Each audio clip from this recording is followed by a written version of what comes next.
All right, you ready? I want to, last week I forgot something, and I told you about this guy who said that the mother called and blamed us for her son overdosing. And they lived on an island in Georgia, which is not a cheap place to live. I don't know if y'all know some of those islands over there. But she found him in bed. Look at the guy in red, pass it around, and then just give it back to me. But doesn't he look kind of like y'all? Young man, whole life in front of him. OD'd cocaine. You can OD on alcohol too. I told you I liked to done it. I didn't know you could.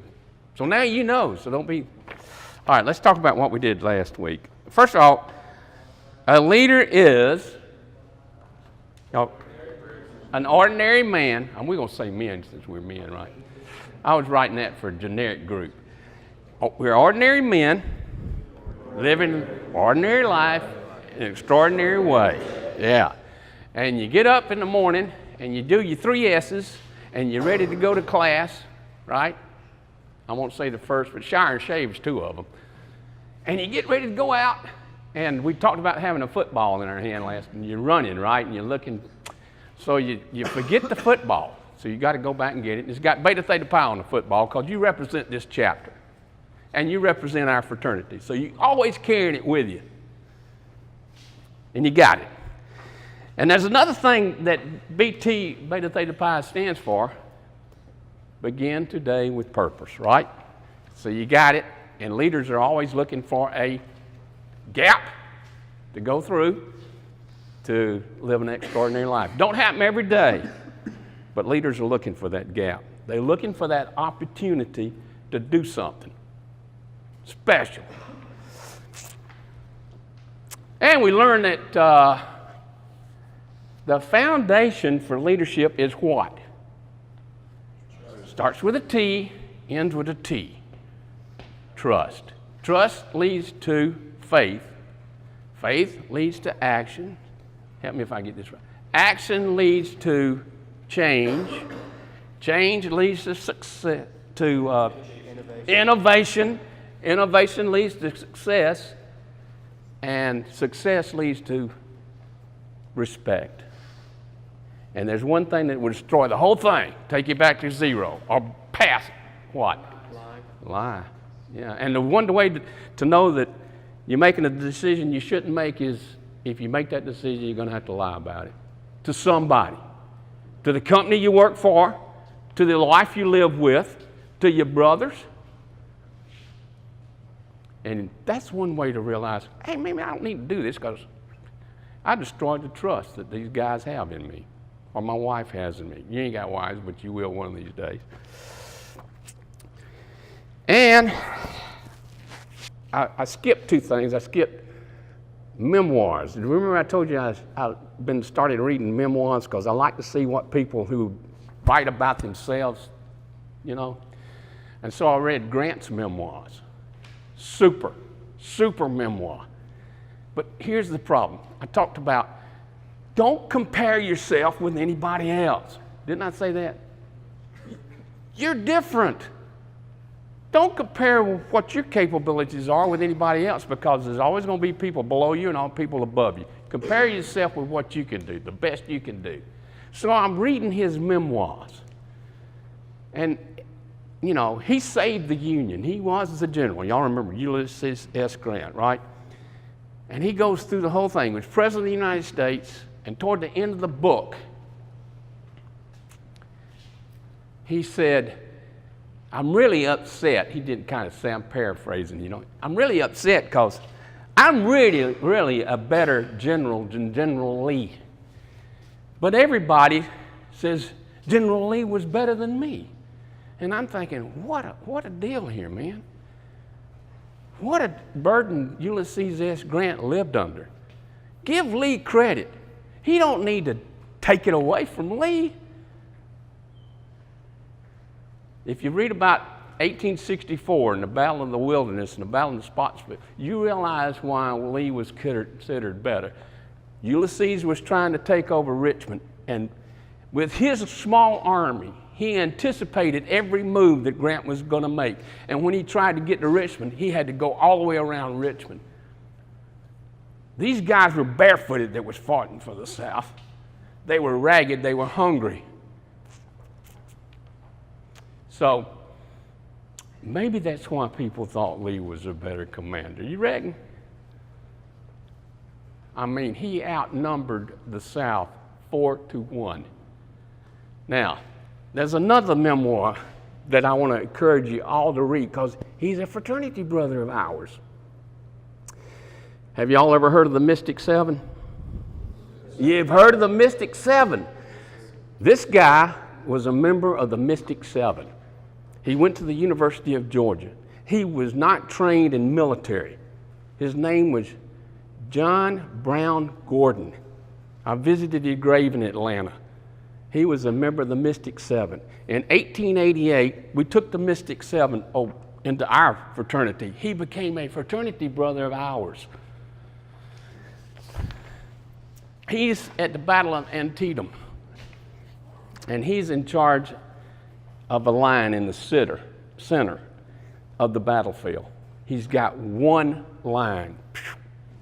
Lee comes up to him and he says, General Gordon, you cannot give way. You cannot give way. And so General Gordon turned around and he said, General Lee, these men are going to stay here till the sun goes down or till victory is won. And he yelled it out so all his men could hear him. And General Lee went on. And I'm going to read this to you because you need. The day was clear and beautiful with scarcely a cloud in the sky. The men in blue filed down the opposite slope, crossed the little stream of Antietam, and formed in front an assaulting column 4 lines deep. The front line came to charge bayonets. The other lines went to right shoulder shift. The brave Union commander, superbly mounted, placed himself in front, while his band in the rear cheered them with martial music. It was a thrilling spectacle. The entire force, I concluded, was composed of fresh troops from Washington or some camp of instruction. So far as I could see, every soldier wore white garters around his ankles. The banners above them had apparently never been discolored by the smoke and dust of battle. Their gleaming bayonets flashed like burnished silver in the sunlight. Put yourself in your brother's position. There he is, and he's seeing this. With the precision of step and perfect alignment of a holiday parade, this magnificent array moved to charge. Every step keeping time with the tap of the beating drum. As we stood looking upon the brilliant pageant, I thought, if I did not say, what a pity to spoil with bullets such a scene of martial beauty. But there was nothing else to do. Mars is not an aesthetic god, and he was directing every part of this game in which giants are contestants. On every preceding field where I had engaged, it had been my fortune to lead our direct charges and not to receive them, or else to move as the tides of battle swayed in one direction or the other. Now my duty was to move neither to the front or to the rear, but to stand fast, holding that center under whatever pressure and against all odds. Every act and movement of the Union commander in front clearly indicated his purpose: to discharge bullets and depend on bayonets. They took the bullets out of their guns. He essayed the breakthrough of Lee's center by the crushing weight and momentum of his solid column. It was my business to prevent it. And how to do it with my single line was the tremendous problem which had to be solved, and solved quickly. We talked about decisions made in moments, didn't we? When we talked about time. And there's moments, and decisions you make in moments determine the outcome. It was a tremendous problem, had to be solved and solved quickly. The column was coming toward us. As I saw the solid mass of men moving upon me with determined step and front of steel, every conceivable plan of meeting and repelling was rapidly considered. To oppose man against man and strength against strength was impossible, for there were 4 lines of blue to my 1 line of gray. My first impulse was to open fire upon the compact mass as soon as it was in reach of my rifles, and to pour into its front an incessant hailstorm of bullets during its entire advance across the broad, open plain. But after a moment's reflection, that plan was also discarded. It was rejected because during the few minutes required for the column to reach my line, I could not hope to kill and disable a sufficient number of the enemy to reduce his strength to equality of mine. The only remaining plan was one which I had never tried, but the efficiency of which I had the ultimate faith. Now, let's backtrack a little bit. He said the ultimate faith, didn't he? He'd been in a few battles, hadn't he? He trusted his judgment. He trusted himself. He had ultimate faith in this decision that he was fixing to make because he had made himself a leader. And here was his chance to show that he could lead. It was to hold my fire until the advancing Federals were almost upon my lines and then let loose with a stream of flame and lead in their faces. I did not believe any troops on earth with empty guns in their hands could withstand so sudden a shock and withering fire. Now, here's another thing.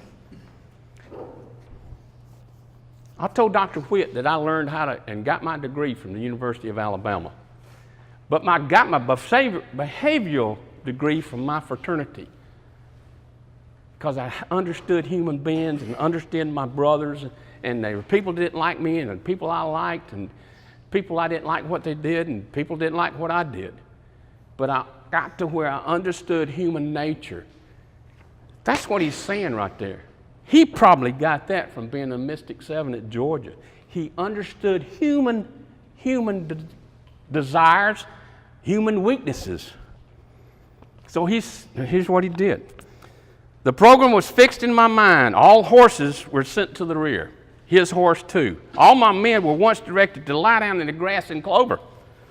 They were quickly made to understand through my aides and line officers that the Federals were coming upon them with unloaded guns. Not a shot would be fired at them, and that not one of our rifles was to discharge until my voice should be heard in the center hollering, "Fire!" They were carefully instructed in the details. We're going to talk about details a little bit tonight, too, in some of this. They were notified that I would stand in the center watching the advance while they were lying upon their breasts with the rifles pressed against their shoulders, and they were not to expect my order to fire until the Federals were close enough upon us that every Confederate bullet would take effect. There was no artillery at this point. There was no artillery, cannon fire. There was not a rifle discharge. The stillness was utterly oppressive. You know, we waited a minute last week, didn't we? We stopped for 1 minute.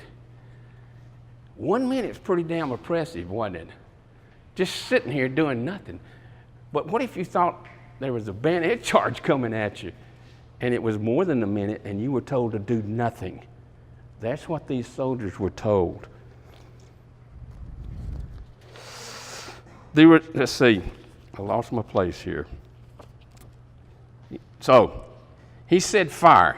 My rifles flamed and roared in the Federals' faces like blinding blaze of lightning, accompanied by quick thunderbolt. The effect was appalling. The entire front line, with few exceptions, went down, consuming the blast. The gallant commander fell from his horse in a heap. To make a long story short, he repelled them. They came at him again, and this time they unloaded. They kept firing into the lines, and they retreated. They came back again with another bayonet charge. And then they loaded their guns. This guy got shot 4 times. He was shot twice in the leg, in his arm, in his shoulder, 5 times. What got General Gordon was a shot went in here and came out right next to his jugular. He fell over into his cap. And he said if a obliging Yankee hadn't shot a hole in his cap, he would have bled to death because he bled into the cap. That's what courage is, guys. That's what leadership is. Waiting for that moment and knowing, based on a lot of things that you never thought of before, this is what we got to do. This is the direction we got to do. So let's go on to the next called Life is Tremendous, right? Some of you read the book, some of you didn't. That's up to you. But in the book it says, life is tremendous. You can be happy, involved, relevant, productive, healthy, and secure in the midst of high pressure, commercialized, automated, pill-prone society. When was this written? In the early 60s, I guess. It's not easy or automatic, but it's possible through the development of certain personal qualities which make up the traits of leadership. You can be a leader because leaders are made, not born. We're not tadpoles, are we? We ain't going to be a frog.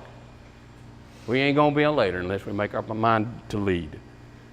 And this is what I like, because so many times this is what kills your effort.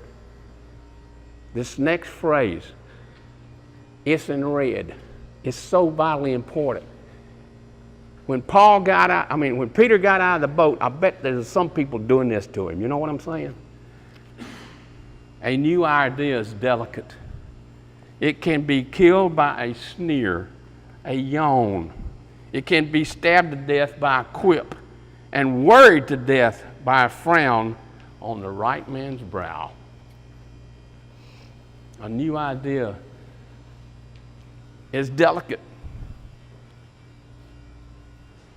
and it can be destroyed in a second.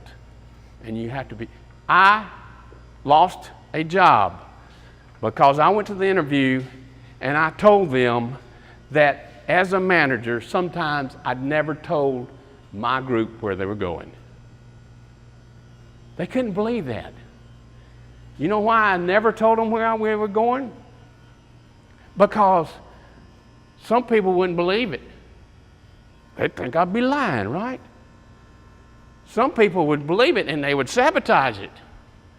And the other part is, when we started on the journey, maybe I didn't know where exactly I was going.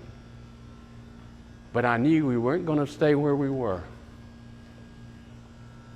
And I'd figured out along the way. Does that make sense? And those bureaucrats that were trying to hire me didn't understand that. They told me after it was over, we just didn't understand that, Jim. We never heard that kind of stuff before. We always tell what the goals are and where we're going and all that. But see, they're not really going anywhere. They're just enforcing their hierarchy. This is the way it is. This is what they were told to do from above. So that's not a new idea. The idea was given to them from upstairs. The ideas I'm talking about are like Gordon. Nobody's ever thought of it. Never been in that place before. Never had that challenge before. Never had that make that decision before. That's where I'm going with my troops. So they talked in the book about see it big and keep it simple, right? See it big and keep it simple. What's it say here? Y'all on the page with me? There are no simple answers to complicated problems. There are none. Beware of people who think there are. And it is complicated to make something simple. You got to know what the heck you're doing. It says there, we don't want any stinking phone calls. I set up this new thing at the power company, new dispatch center. I had 9 people working for me. Never been done before. First thing you got to do is you got to have a mission, right? And everybody's got to buy into it. It's got to be humanly physical to do, humanly possible. So our mission was, because we dispatch trouble for the power company, when the lights are on, keep them on. Yeah, that's pretty simple, isn't it? And when they go off, get them back on as quickly as possible and as safely as possible. That's it. There's a lot of stuff that goes with that. Who you dispatch it to, all this kind of stuff. But basically, that's it. That's pretty darn simple. And then we had 3 things we did. I told them, we don't do the work. We don't do anything. A little exaggeration there, but I wanted to get the point. We don't do anything. You guys, 9 guys, you don't do the work, you don't do anything. You're a conduit. Pew. You get information in. You respond to that information. You respond. And you communicate. Who you communicate it to? You respond to inputs, you communicate it to the people who don't get the work done, right? There you go. And you follow up to make sure it was done. Okay, now you got it. You got what we're going to do and how we're going to do it, right? And we'll figure out the rest along the way. But this is what we're going to do. Simple, complicated. The other thing was, I had 200 people in the call centers. I had 22 local offices we work with. These 9 people. So how do you do that? Because you know all these people be calling, right? I might have explained this one time before. I went and I set up linkages to the engineering department, and they learned how to do that. To the marketing department, to the customer service department, to the business offices, the linkages. And so that way, and we did it electronically on the customer service system. And we had a procedure for it, and we got no phone calls because we gave them the information. And then I went to the offices and explained to them how we were going to do this and where they could find it. So we didn't get any phone calls. So they come over from Georgia to visit our department, and the first thing they notice is, man, you're not getting any phone calls down here. They stayed in the morning. We went back that afternoon to have a meeting, and I had a part on it. So I stood up, and I told them what I just told you. This is our mission. And I said, what does it say? I told them, I said, we don't want no stinking phone calls. And they said, now listen to this is a genius over there, Georgia Power. They said, we never thought about that.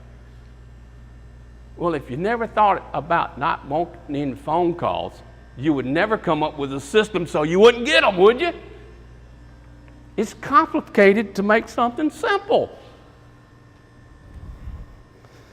And I think in the book it talks about finding joy in your work. If you're lucky, you can find, that's the other one, find joy in your work. I got fired, I told you about it, but another thing that happened to me right before I got fired with this company, they said, Jim, you're going to Dorable. You're going to open up a big hotel in Dorable. Now, my hotel had 200 rooms. That one had 250 rooms. It was bigger. So what did old J. Doc doing? I started moving my brain over there. Yeah, I started training my replacement. This was 6 months before I got fired. I knew that. My wife and I drove over there. We were looking for an apartment, right? Hey, man, don't do that. I had a job. I started looking forward to that job. And the rest is history. I never made it to Dorable. Focus, we talked about focusing, right, and discipline. Focus on what you got now. And hope for the future. But don't focus on the future and hope for the present. Don't abandon the present for something in the future. It don't work. Am I making any sense? Then I got this Ecolab job. The first year I was with that company, got 40% increase in sales, and they said, we want you to be on the upgrade to a district manager job. We're going to move you to Birmingham, Alabama. I got me a beeper, and they had beepers then. You had a call center, put a beeper on the side. The other guys didn't like it. There was 3 of us in Birmingham. First come, first serve. There's no territory, just wide open. So I got me a beeper. It cost me $20 a month. My call center would beat me. I'd pick it up and I'd say, yep, and I'd go take care of the customer. My district manager used me as an example. Guess how popular that made me with the other 8 salesmen? $20 out of their pocket? Man. And that ain't the only thing I did. I made a speech at our regional meeting in Atlanta on negative nuggets, you know, in Atlanta. And I'm going up there and making a speech. There's hundreds of salesmen there. And Junior McGriff goes up there to make a speech. Been in the business 18 months. They didn't like that either. So my son's playing in the Stampede over Thanksgiving holidays. Long point, but you're going to get it in a minute. And I believe in balance in life. And I wanted to go see my son play the Little League. He played all year, Little League, and I wanted to go over there. So I called these 2 other guys, and I asked them for help. And they said, we can't help you. It's on Thanksgiving weekend. So I took a chance. And when I came back, my boss called me. I had a 22% sales increase in a territory the guy got promoted out of because he was good. He's hacked off at me. And he's called me and said, where were you? The Kayla Plaza, I had sold the Kayla Plaza. It was one of the largest sales the company had made in Birmingham and in the state. And they had a problem, and he couldn't find anybody. So he had to go down there, and he gets on me pretty darn good. And this was in November. And I turned around to my wife, I said, I can't do this. I was working from 7 in the morning, and I finished doing orders at 9 o'clock at night. And I said, this ain't success to me, Emily Ann. And I started looking for a job, and that's how I got on with the power company. Because if you can't have a joy in your job, the job ain't worth it. And part of my joy was my family and my son. And if I got to give that up, ain't nothing worth that. You got me? Yes, sir. That's what joy means to me. And the other thing it said in the book, if you use it or lose it. Guess what you guys are going to be doing most of? See, this book was written in the 30s for guys in the 60s. And it said, use it or lose it. Well, guess what, fellas? You can use it all day long, but if it's gone, ain't it? I started out with WordStar. I went to WordPerfect. I went to Word. And I've had, I don't know how many iterations of Word. I started off with DBase, went to Approach. I started off with Lotus. Now, what is it now? Excel? You're going to be losing more. And you got to let it go and grab a hold of the new.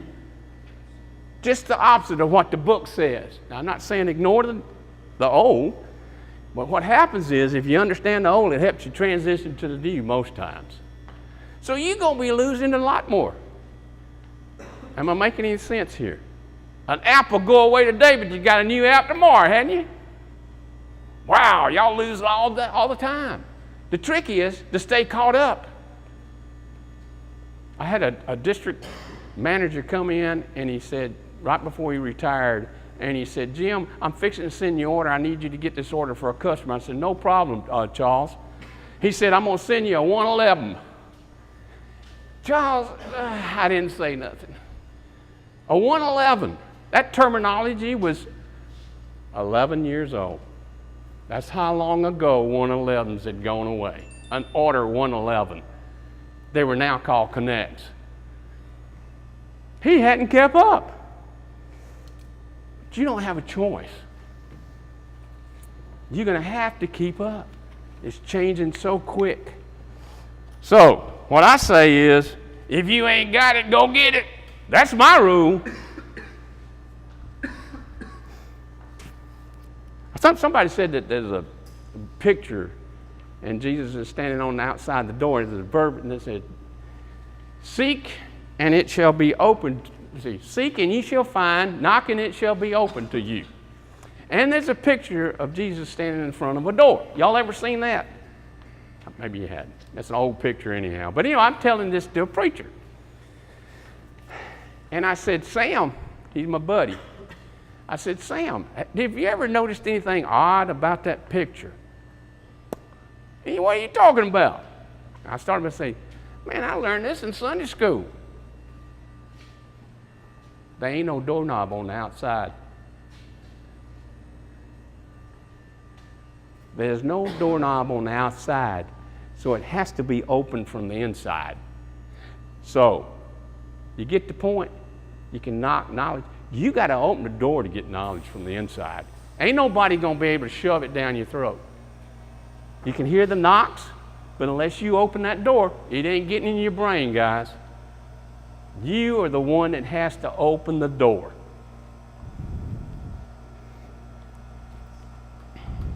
And it talks about in there serving others. But I got something here that I think is very important. Number 4, serving others is not doing it to get something in return. So serving others is kind of like a Christmas gift, right? You get it, you don't have to do anything in return. But you're giving it. You're giving your service. Motivated to serve. Isn't that what the M stood for in time? Motivated to serve. But here's the problem, guys. You get to thinking that the people you're serving owe you something because of what you've done for them. They owe you. Do you think people really think that?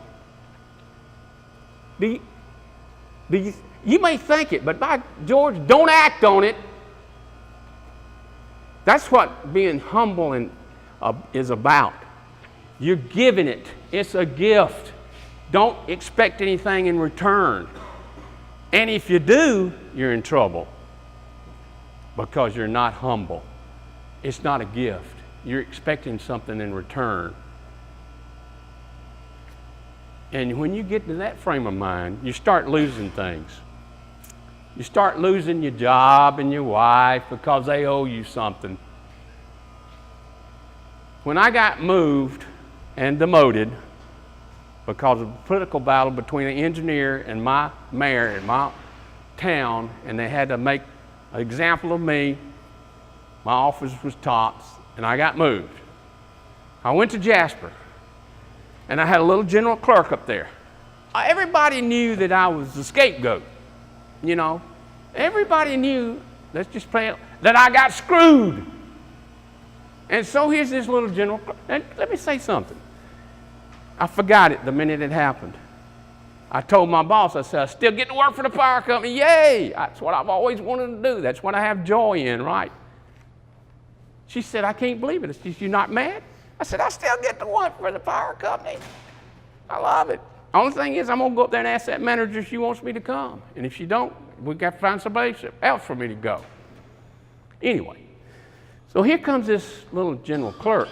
And I'd been up there 4 or 5 months, and you kind of guys know how I am. I had changed some things, right?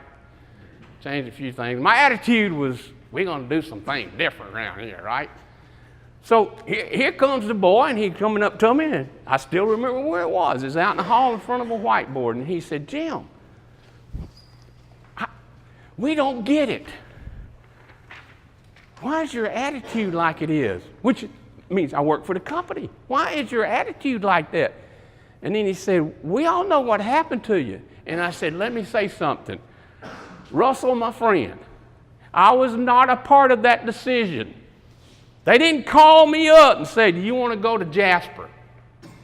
I wasn't in the room when they made that decision. The decision was made for me. And I said, there was only one decision I could make. Was it going to affect my attitude? And I said, Russell, ain't nobody going to affect my attitude but me. Nobody. They can kick me, they can fire me, they can do. I'm here to serve this company. He didn't get it. Of course, he got fired too after I left. He was canned for drinking on the job, I think. Yeah, I think I pretty, and too. Yeah, that too. So, beware of it. Because when you think somebody owes you for something because of what you are or what you did for them, you're on the way out. Really, mentally, on the way out. You understand what I'm trying to say here, guys? It's kind of, I'm giving you a big whale to eat. I know that. And it talks about, don't let the perfect get in the way of the good. I believe in that. And I had a little thing about a leader. A leader is always dealing in the current state and moving it towards some future state. There's no deadline. It don't have to be done tomorrow or the next day. You're just moving them as in the direction you want them to go, right? You're just moving the pile to a better place. And there's no time limit. People come to me and they ask me a question, and can we do this? Can we do that? I say, well, let me think about it. And they'd say, okay. And they'd think I forgot it. A month later, I said, I made up my mind. We can't do that. They wanted the decision immediately, right? If not sooner. But I'm not on a time schedule. I just want to make the decisions right. Make sure it's right. And then I got that begin the day with purpose, because every day is new. Every day is new.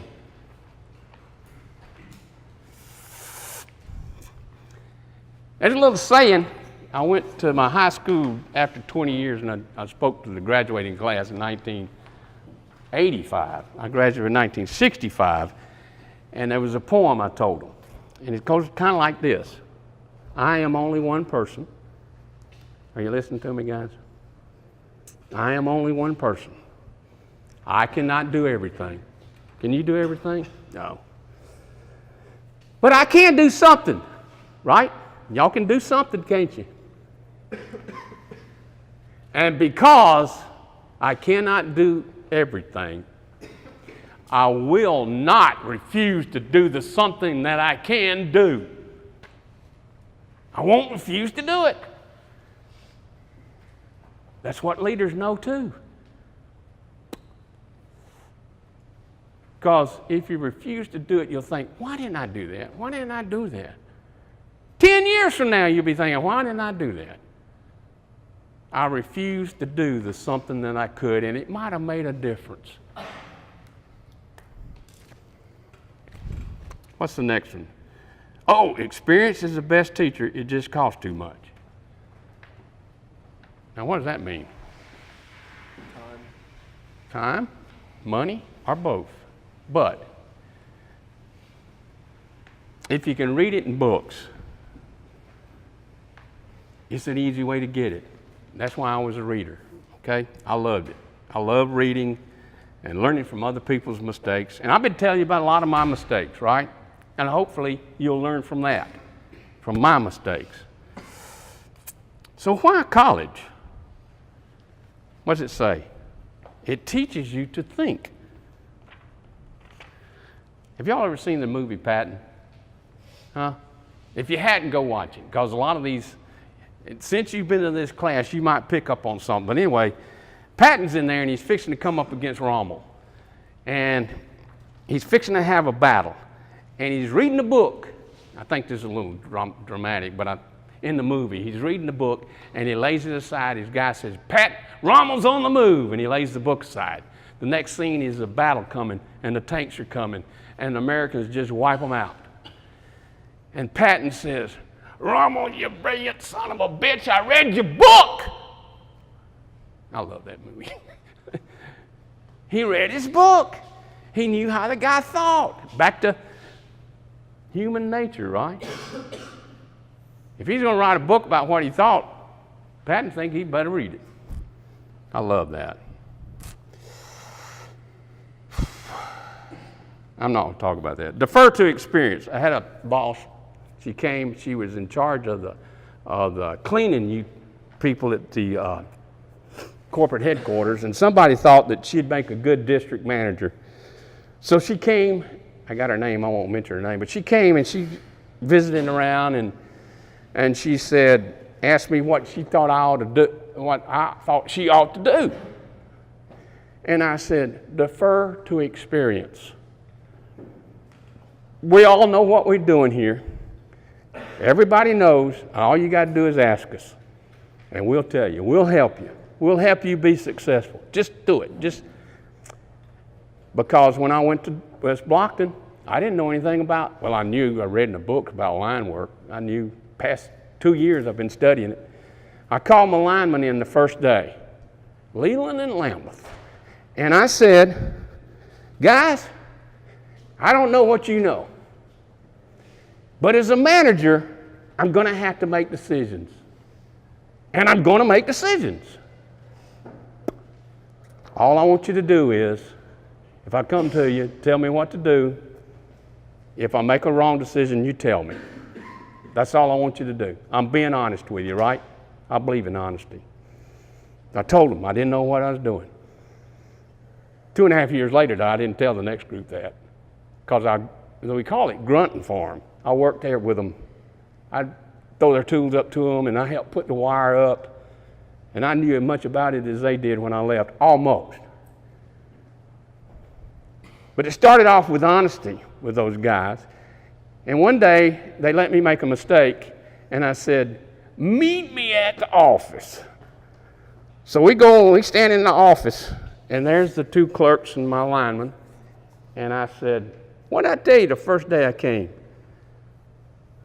I said, all you had to do is, the foreman told me what to do, and I went and got them, and they didn't tell me, Jim, we can't do that. So we went back up there, and the general foreman was there and said, we're going to do that. We're not going to do what they're... And I said, guys, all you had to do is say, Jim, we can't tie that pole off. There's nothing to tie it to. It's out the clear open. That's what the foreman told me to do. Go get my lineman and tell him to tie it off. It was rotting on the ground, at the ground. All you had to do, and I said, Leland, you even laughed about it and said, maybe that's what we ought to do, just start tying all the poles off instead of changing them out. I said, let's don't let that happen again. This was in the office in front of the clerks, too. It didn't happen again. That's back to honesty, isn't it? I asked you to do what I wanted you to do, and you didn't do it. And that's what that's about.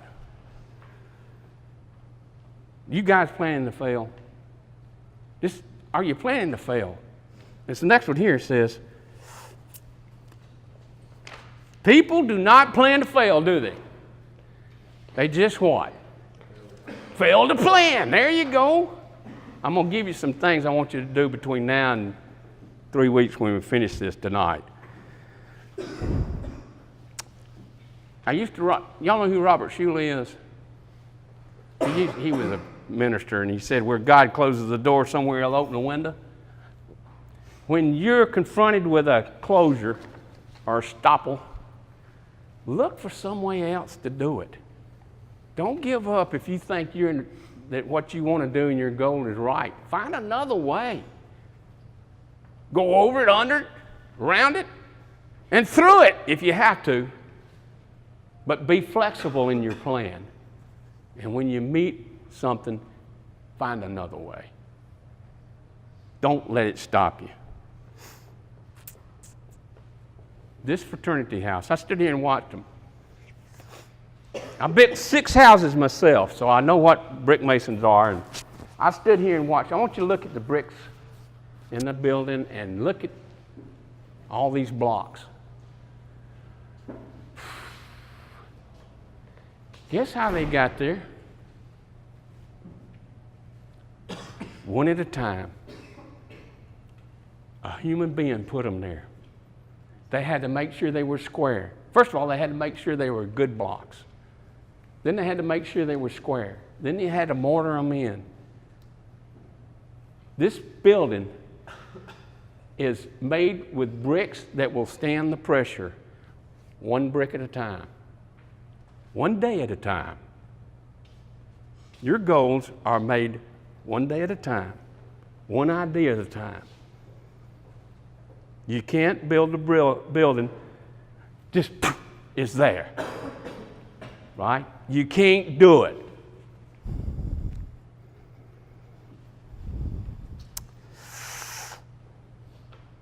Here's another good one. Boy, I love this one because I've heard it many times. You can motivate them to do it, Jimbo. I can't motivate you to do anything.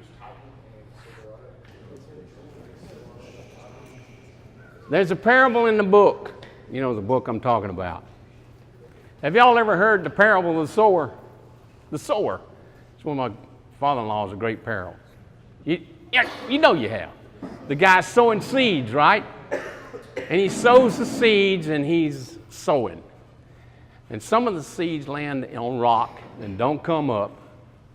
And some of the seeds land in weeds and thistles and they come up, but the weeds and thistles choke them out. But some of the seeds land on fertile ground and grow.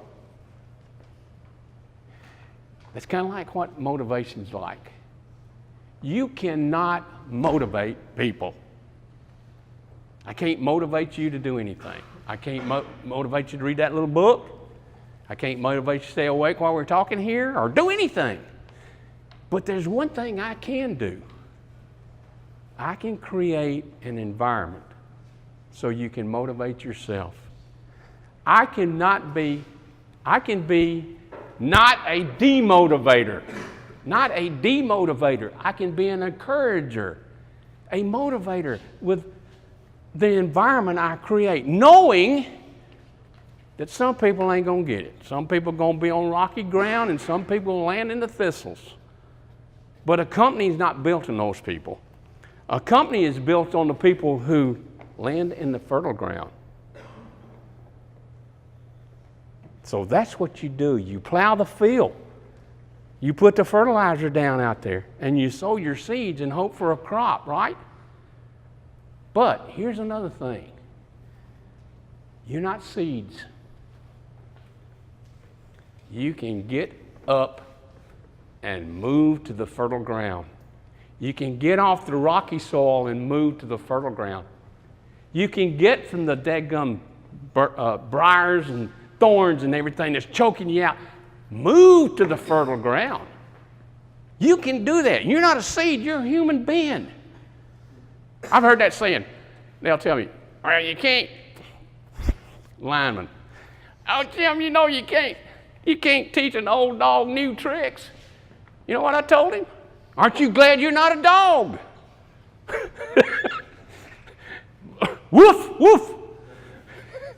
Aren't you glad you're not a dog? What about success on the job? I want you to go. I know y'all ever look at YouTube? All right, Zig Ziglar's on YouTube. I told you about Ziggy. I wanted to buy his tapes because I liked him. He's the one that said about stinking thinking. You know, that's stinking thinking. He said that this train was coming down the track and these workers were out there. Have I told you this? And they were working on the railroad. And they pulled over. Joe was in there working, and this special car pulled off on the sidetrack. And everybody knew that was the president of the railroad car. And old Joe's out there, and he says, I know him. And so when the windows go up and say, hey, Joe, come in here. So he went in and sat down, and it was air conditioned. It was nice. You know, old Joe's out there pounding those spikes in, right? So he stays in there, you know, about 45 minutes. And he goes back out, and they say, hey, how did you know Dan? And he said, Dan and I started on the railroad crew the same day. And they said, Dan started with you the same day on a railroad crew like this? Well, how is he in there and you in here? He said, I went to work on the railroad. Dan went to work for the railroad. I kind of like that. And old Joe's still working on it. Dan's managing it. That's why I like that. Convergence. Y'all going to hear something about convergence. This is a modern terminology. Convergence is what companies are wanting in decision makers. Why is convergence important? Do you know what convergence is? It's reading memoirs. It's reading business books. It's going to college. It's reading poetry. All of these things in your brain converge on every decision you're going to make. So, college is to teach you to think. And that multiplicity of those thoughts come, and just like Gordon over here, who never had any experience of being a commander, all of those things converged on him when he told his men to lie down in the grass. Can you imagine that? I mean, what if you was on either side of him and you saw his men lie? He said, man, he's giving up right now. They just lying down. That convergence, his education, led him to have faith in himself and to take a step that he knew humanly could not be withstood.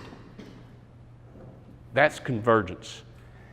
And when you go for a job interview and then they mention convergence, now you know what it is. It's all my talents, all my abilities impinge on me making a decision, so that your resume is kind of important, isn't it? Don't you want to have a lot in your resume that they can say, oh yeah, this guy's done a lot. He may be able to make a decision because of all these things he's done. And all these things he's learned will converge on that decision. And he'll make good decisions for us. Make any sense? That's what convergence is. And that's the new term, by the way. Here's a poem. I like this poem. It's called Victory. You are the man who used to boast that you achieved the uttermost someday. You merely wished a show to demonstrate how much you know and prove the distance you can go. Another year just passed through. You've just passed through. What new ideas came to you? How many big things did you do? Time. We talked about time, didn't we? Left 12 fresh months in your care. How many of them did you share with opportunity and dare? How many times did you hit the seam? Again, oh me, again, where you so often missed. Where were you so often missed? We do not find you on the list of making good. Explain the fact. I know 'twas not the chance you lacked. As usual, you failed to act. That make any sense?